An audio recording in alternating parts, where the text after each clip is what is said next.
Bismillahirrahmanirrahim. Assalamualaikum warahmatullahi wabarakatuh. Baik, di pagi hari ini kita mulai ya mata kuliah fisiologi hewan untuk yang minggu depan saya majukan karena minggu depan saya ada rapat, jadi saya majukan ke hari ini. Untuk mata kuliah hari ini kita akan mempelajari tentang reseptor yang ada pada tubuh manusia dan juga nantinya di pertemuan ke-14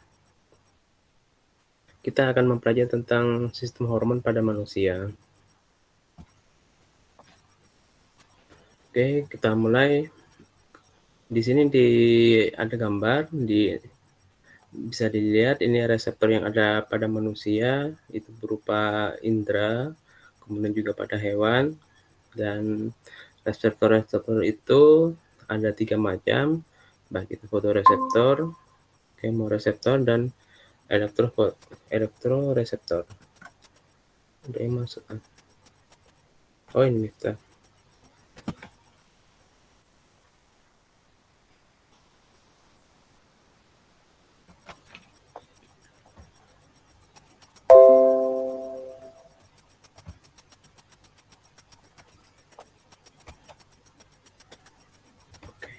Oke, ini pengertiannya.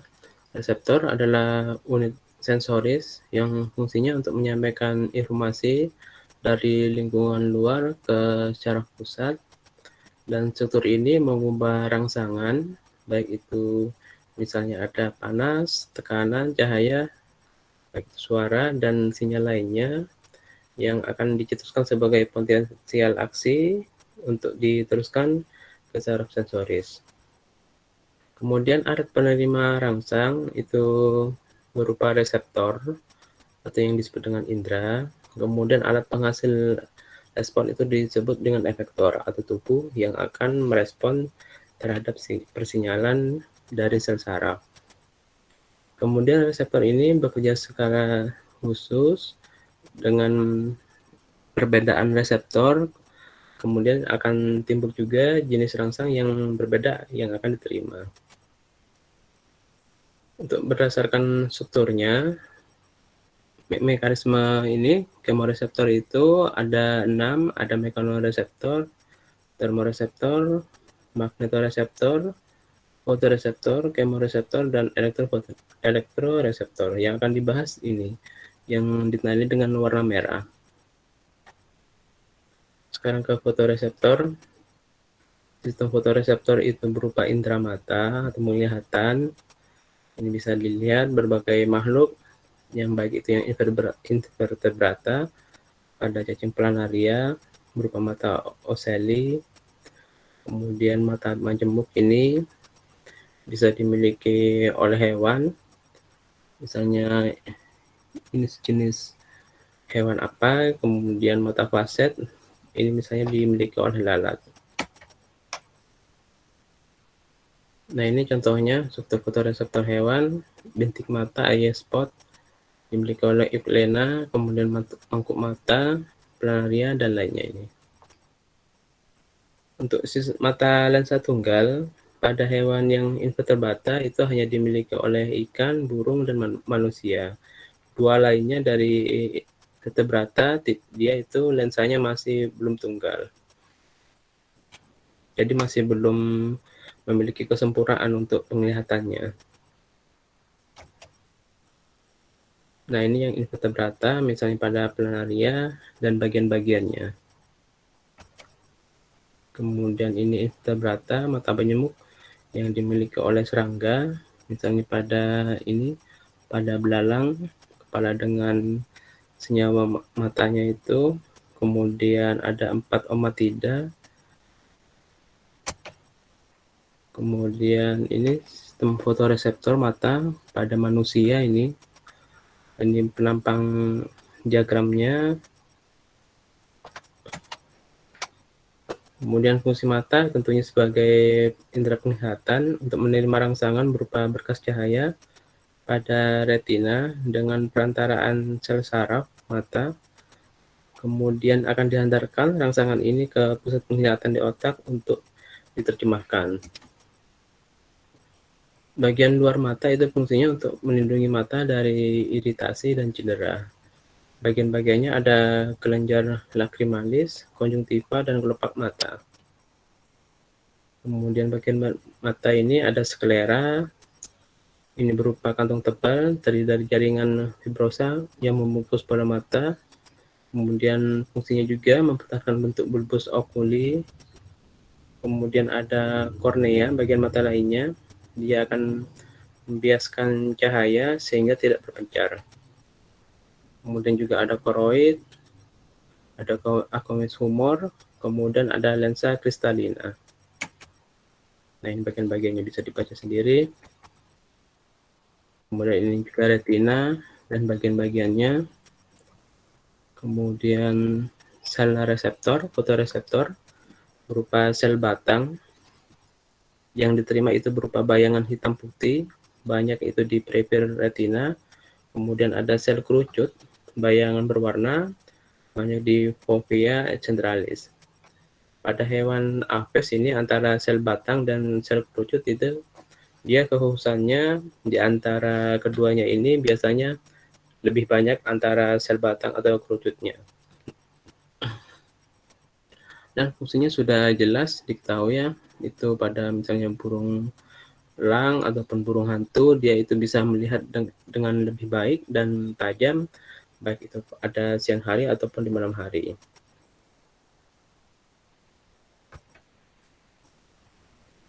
Kemudian ini sel fotoreseptor berupa sel batang dan bagian-bagiannya juga sel kerucut. Nah, ini sel batang bisa digunakan di malam hari, dimiliki oleh hewan-hewan malam, misalnya burung hantu. Kemudian sel kerucut itu digunakan di siang hari, misalnya pada hewan burung elang. Jadi penggunaan sel batang dan sel kerucut ini dia itu bisa lebih melihat dengan jelas dan tajam di jarak yang sangat jauh.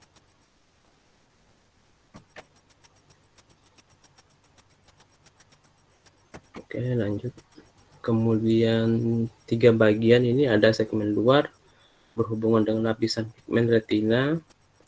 Kemudian ada segmen dalam mengandung sitoplasma, mitokondria, serta organel lainnya dan inti. Mitokondria ini perannya menyediakan energi untuk berfungsinya fotoreseptor. Kemudian ada badan sinaps berhubungan dengan sel neuron, yaitu sel bipolar dan sel horizontal.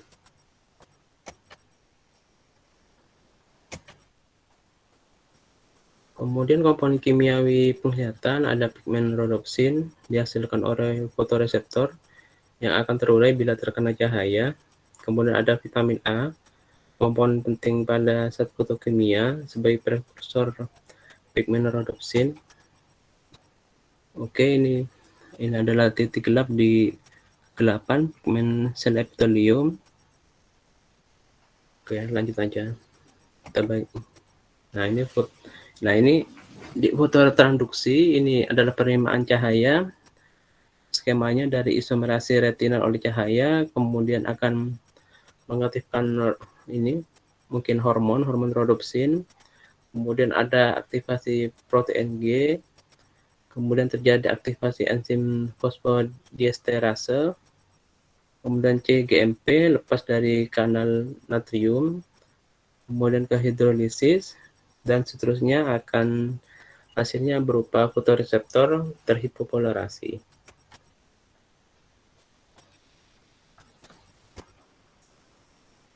Kemudian terjadinya proses penerimaan visual atau penglihatan itu berupa dari berkas cahaya dari objek akan dibiaskan ke pupil oleh konjungtiva, kornea dan aqueous dan vitreous humor. Kemudian akan diteruskan lagi ke lensa mata berupa memipih atau menjembung untuk fokus bayangan di retina. Kemudian akan diterima sel fotoreseptor menerima stimulusnya, dan akhirnya itu akan diterima oleh korteks visual primer. Sekarang yang kemoreseptor. Kemoreseptor ini prosesnya kemoresepsi akibat adanya sensitivitas sel terhadap molekul kimia. Kemoresepsi ini interaksi bahan kimia dengan kemoreseptor Terdapat pada invertebrata dan invertebrata dua tipe, ada reseptor olfaktorius berupa bau, kemudian ada reseptor gustatorius berupa kontak. Kelebihan dari kemoreseptor ini tidak perlu ada proses transduksi sensoris, kemudian bersifat khusus, kekurangannya tidak terlalu cepat. Untuk zat-zat volatil di udara, molekulnya itu harus didapat dalam bentuk cairan. Pada insekta itu terdapat di mulut, antena, dan kaki. Kemudian struktur rambut sensoris pada insekta itu berupa 5 neuron di dasar sebagai kemoreseptor, baik itu sebagai reseptor gula, air, garam, dan senyawa lainnya. Kemoreseptor ini dia berfungsi untuk memantau kadar oksidan CO2 dalam cairan tubuh serta untuk menerima rangsangan berupa feromon. Feromon ini berupa zat kimia mudah menguap, dilepaskan hewan tertentu di udara dan dapat digunakan untuk sinyal bagi hewan lain. Jadi hewan ini misalnya serangga, dia itu melepaskan hormon feromon sehingga itu keberadaannya dapat diketahui oleh teman-temannya.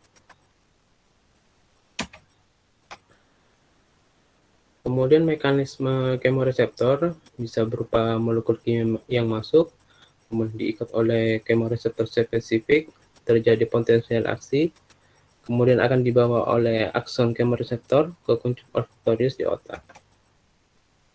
Nah, ini lanjutannya. Sekarang ke elektroreseptor. Elektroreseptor ini reseptor yang dapat mendeteksi aliran atau medan listrik di sekitarnya. Terdapat pada hewan perairan, misalnya hiu, pari, dan lele. Mamalia yang punya elektroreseptor, misalnya ini contohnya pada hewan platypus. Ini berhubungan erat dengan urat sisi pada ikan. Elektroreseptor ini berupa medan listrik dari aktivitas otot yang di dalamnya terdapat organ listrik dan digunakan untuk pertahanan diri. Kemudian beberapa perilaku spesifik dari elektroreseptor ini termasuk untuk mendeteksi mangsa dan penghindaran terhadap predator. Pada beberapa ikan dengan organ elektroreseptor ini itu digunakan sebagai sensor lokasi objek aktif dan komunikasi sosial. Jadi jika kita itu dalam air ya, ikan ini dia itu akan mendeteksi keberadaan mangsa dengan gerakan arus airnya itu yang timbul persinyalan listrik yang akan diterima oleh pemangsa. Ataupun dengan adanya ini dia itu dari persinyalan listrik dari predatornya yang akan memangsa itu juga akan diketahui untuk menghindari predator. Dan juga persinyalan ini juga dapat digunakan sebagai alat komunikasi untuk sesamanya dengan persinyalan listrik yang sama. Nah, ini juga beberapa jenis ikan itu menggunakan arus listrik dan menggunakan elektroreseptor itu untuk mengetahui letak benda, misalnya mangsa yang akan mengganggu arus tersebut. Jika misalnya ada mangsa yang arus listriknya itu berbeda, tentunya akan dimangsa. Untuk platypus ini sejenis mamalia monotrema, letak elektroreseptornya itu berada di paruhnya yang dihasilkan oleh otot-otot khususnya.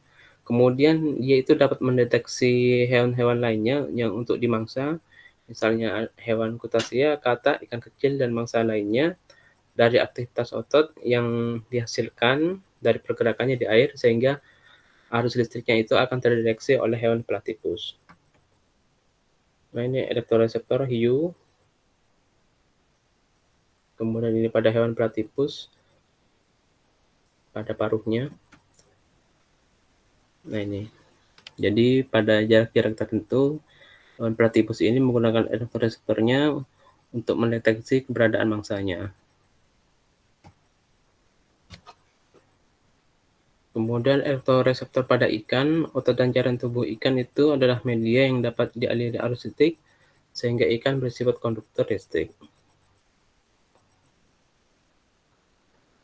Oke, lanjut. Kemudian jenis elektroreseptor itu ada ampulari, misalnya pada hiu dan ikan pari, sensitifnya itu sampai 0,01 microvolt per centimeter. Kemudian jenis tuberous ini, misalnya ikan Mormyrid fish, 0,1 microvolt sampai 10 microvolt per centimeter. Sekarang mekanisme elektroreseptor ini ada impuls dari luar, kemudian diterima dengan lateral link ke neuromas, saraf, pembunuhan sel rambut, otak, dan akhirnya diteruskan ke tubuh. Oke, saya singkat-singkat aja ya, soalnya ini slide-nya banyak gitu. Ada yang mau ditanyakan dari ini, dari reseptor atau organ indera berupa fotoreseptor, kemoreseptor, dan elektroreseptor. Belum, Pak.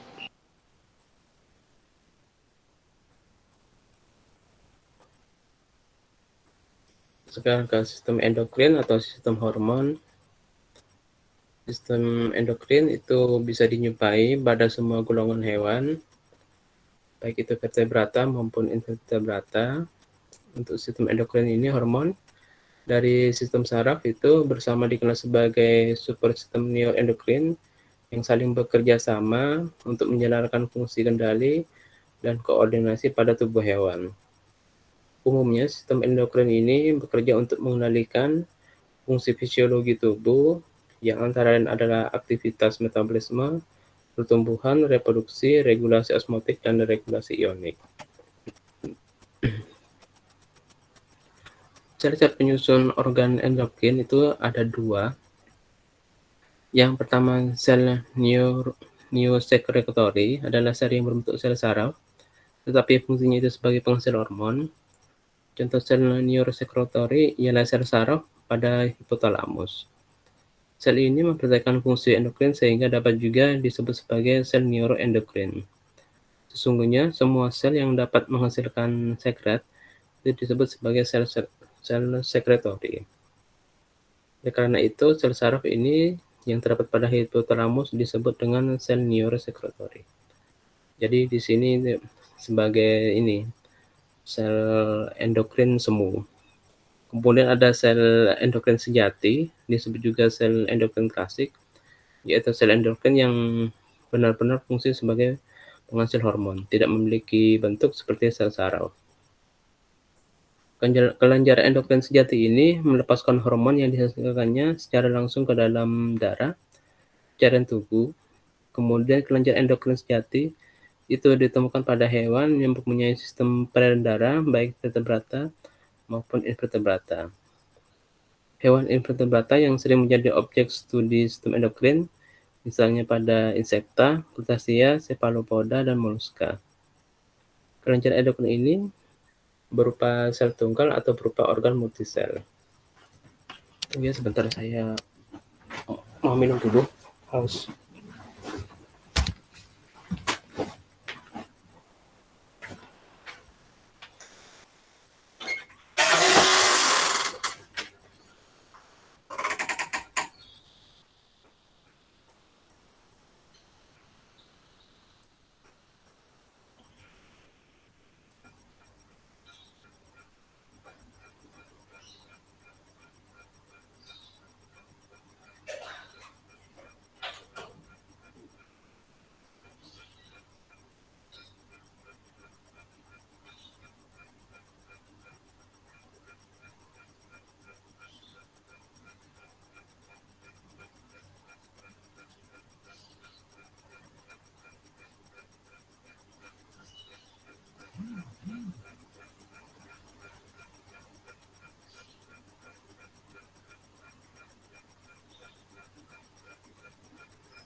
Oke, fungsi sistem hormon secara umum membedakan sistem saraf dengan sistem reproduksi pada janin yang sedang berkembang, kemudian menstimulasi urutan perkembangan, mengatur sistem reproduksi, kemudian juga memelihara lingkungan internal secara optimal.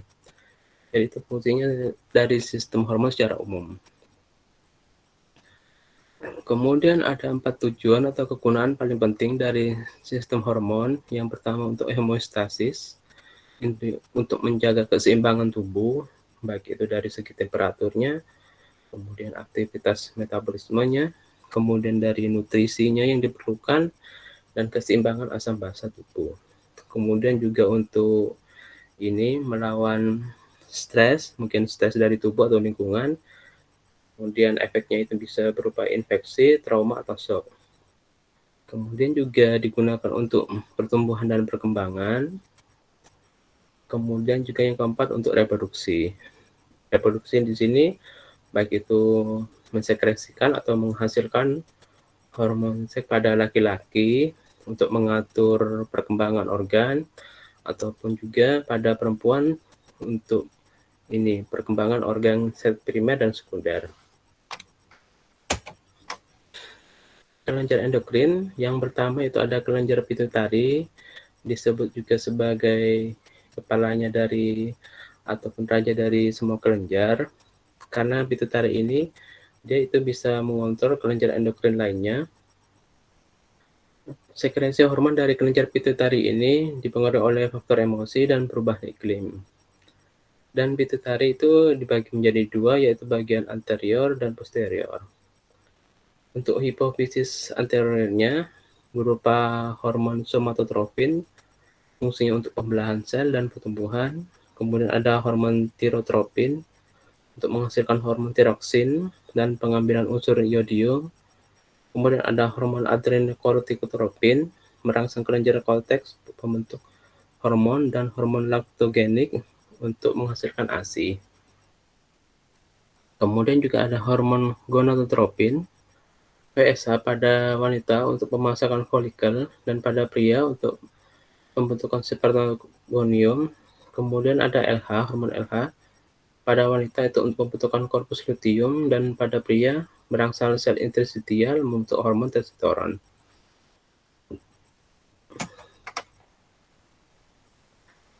Yang kedua ada kelenjar tiroid, salah satu dari kelenjar endokrin terbesar pada tubuh manusia. Ini ditemui pada leher. Fungsinya untuk mengatur kecepatan tubuh, membakar energi, membuat protein, dan mengatur kesensitifan tubuh terhadap hormon lainnya. Kelenjar tiroid ini distimulasi dan menjadi lebih besar oleh epoprosterol. Fungsi tiroid ini diatur oleh hormon perangsang tiroid TSH di hipofisis di bawah kendali hormon pelepas tirotropin hipotalamus melalui sistem umpan balik hipofisis ke hipotalamus.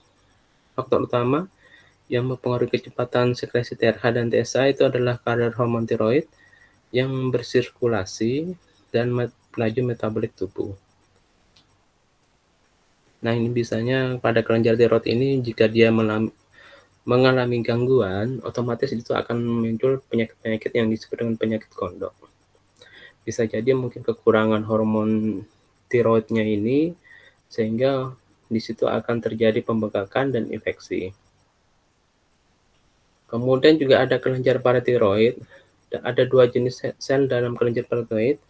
Ada sel utama yang mensekresi hormon paratiroid yang fungsinya sebagai pengendali keseimbangan kalsium dan fosfor dalam tubuh melalui peningkatan kadar kalsium darah dan penurunan kadar fosfor darah, dan sel oksifilik yang merupakan tahap berkembang sel Chief. Kemudian ada timus. Kelenjar timus merupakan kelenjar yang bertanggung jawab pada pertumbuhan manusia. Ini sangat berpengaruh pada usia pertumbuhan. Kelenjar timus ini bila dia kekurangan akan menyebabkan penderita menjadi kerdil, dan bila kelebihan akan menyebabkan ukuran tubuh menjadi tinggi besar. Kemudian ada kelenjar adrenal atau anak ginjal, terletak di atas ginjal bagian kiri dan kanan. Bagian luar dari kelenjar adrenal itu berwarna kekuningan, menghasilkan kortisol, yang disebut dengan korteks, dan bagian medula menghasilkan adrenalin atau epinefrin dan non-adrenalin.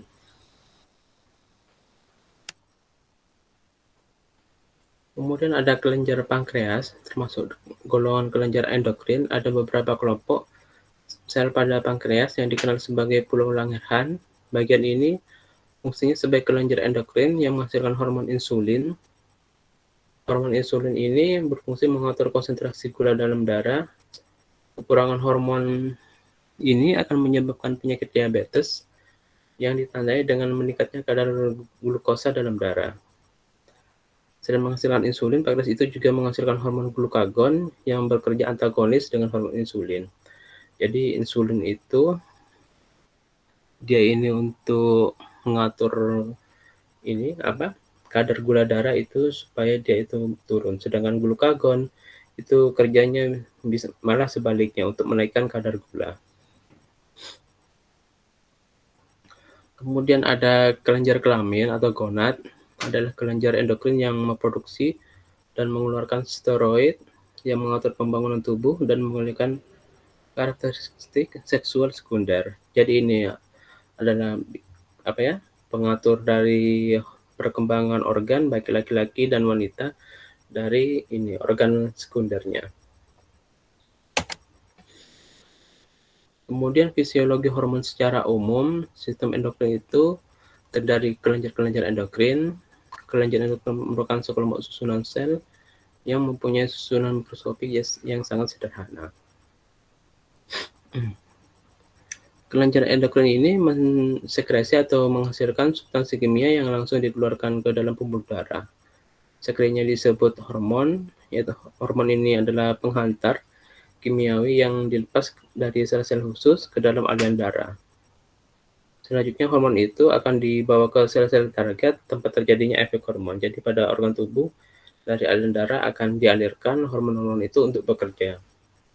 Baik itu untuk aktivitas metabolisme, pertumbuhan organ, ataupun lainnya. Kemudian klasifikasi hormon di sini ya tergantung dari pandangan seseorang. Ini diklasifikasikan ke dalam dua kelompok, yaitu dari sudut susunan atau struktur kimia alamiahnya, dan kedua dari fungsi atau kerjanya. Bila dari struktur kimianya itu ada beberapa. Yang pertama protein, ini berupa hormon tumbuh atau growth hormone. Termasuk hormon protein yang terbesar itu ada sekitar 191 asam amino pada manusia. Jumlah asam amino pada hormon itu tumbuh bervariasi tergantung pada spesiesnya. Hormon paratiroid itu mempunyai sekitar 80-85 asam amino, sedangkan insulin terdiri rantai A dan B mengandung asam amino sebanyak ini. Kemudian ada peptida, yang termasuk peptida antaranya adalah beberapa hormon yang dihasilkan oleh hipotalamus, yaitu TRP dalam bentuk tripeptida, vasopressin, dan oksitosin, yang secara struktur kimianya termasuk oktapeptida. Hormon gastrin itu mempunyai komponen asam amino 17 buah. Hormon perangsang alfa melanosid itu mempunyai komponen asam amino sejumlah 13 buah, dan yang beta itu mengandung 18 atau 22 asam amino. Seterusnya ini bisa dibaca. Kemudian untuk asam amino, termasuk kelompok ini adalah hormon amin, yaitu berasal dari asam amino yang mengalami modifikasi. Kemudian ada steroid. Hormon steroid ini dihasilkan dari metabolisme dan proses konversi dari kolesterol yang mengandung 27 buah atom karbon. Kemudian hormon steroid ini larut dalam lemak dan dihasilkan oleh kelenjar adrenal, testis, ovarium, dan plasenta. Kemudian ada asam lemak berupa hormon prostaglandin. Satu-satunya hormon yang masuk kategori ini. Prostaglandin ini dihasilkan oleh beragam sel hewan berupa biosintesis dari dua asam lemak, yaitu asam lemak arachidonic dan dihomogamma linolenic.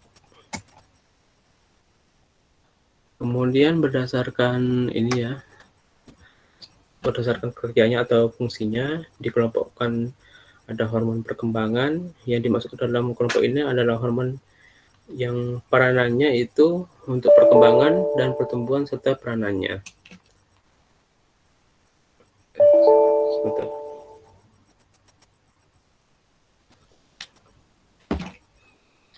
Pertumbuhan dan perkembangannya dalam biologi reproduksi, baik itu ketika individu masih dalam kandungan maupun setelah berada di luar kandungan, sampai usia remaja pada manusia atau kelamin manusia pada hewan. Jadi pada masa remaja itu hormon ini bisa bekerja untuk memaksimalkan pertumbuhan dari seseorang. Kemudian ada hormon metabolisme, konversi atau proses homeostasis glukosa dalam tubuh diatur oleh beragam hormon, diantaranya glukokortikoid, glukagon, katekolamin. Sebaliknya insulin, somatomedin, dan lainnya ini mempunyai efek yang berlawan dengan glukokortikoid maupun dengan glukagon ataupun katekolamin. Oke, bisa dibaca. Kemudian ada hormon trofik. Di dalam proses evolusi dan perkembangan spesies sampai mencapai peringkat vertebrata, terbentuk struktur dari organ tubuh yang perannya secara khusus. Dalam pengaturan fungsi kelenjar endokrin, terbentuk sistem yang menghasilkan hormon yang merangsang kelenjar endokrin agar gilirannya kelenjar endokrin ini menghasilkan hormon pula.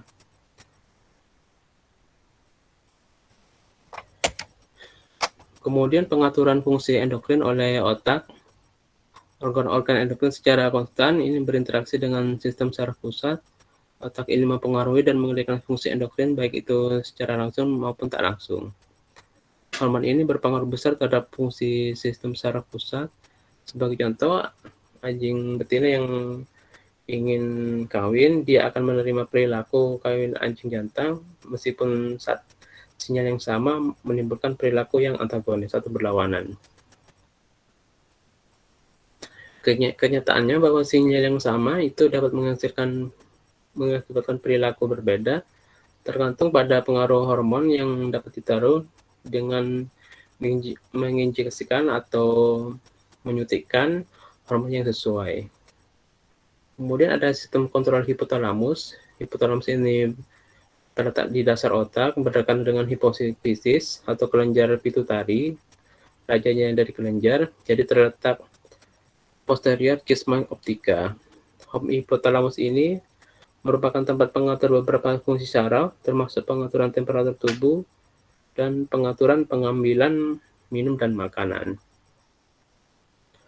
Pengendalian suhu tubuh merupakan sistem umpan balik. Perannya itu dalam pengaturan pengambilan makanan dapat ditunjukkan dengan merusak bagian tertentu dari hipotalamus dengan stimulasi elektrik. Jika perusakannya ini sudah pada lokasi yang tepat, otomatis hewan itu akan makan dalam jumlah yang sangat besar.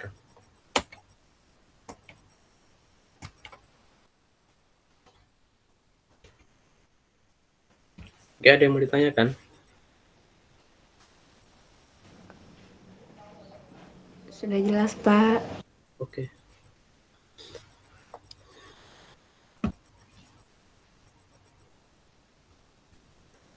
Baik ya, kalau tidak ada yang ditanyakan, semoga bermanfaat. Dan maaf ya, saya majukan kuliahnya. Minggu depan juga saya ada rapat anggaran universitas kampus 1. Dan juga semoga kalian ini bisa tetap kuliah dengan lancar. Dan juga banyak ilmu yang didapat. Dan juga yang sakit, semoga cepat segera sembuh juga. Dan berkumpul lagi ke keluarganya. Oke ya, kalau gitu saya sebentar ya. Kasih, Pak. Oke, saya akhiri. Terima kasih. Assalamualaikum warahmatullahi wabarakatuh. Waalaikumsalam warahmatullahi wabarakatuh. Kasih, Pak. Iya, sama-sama.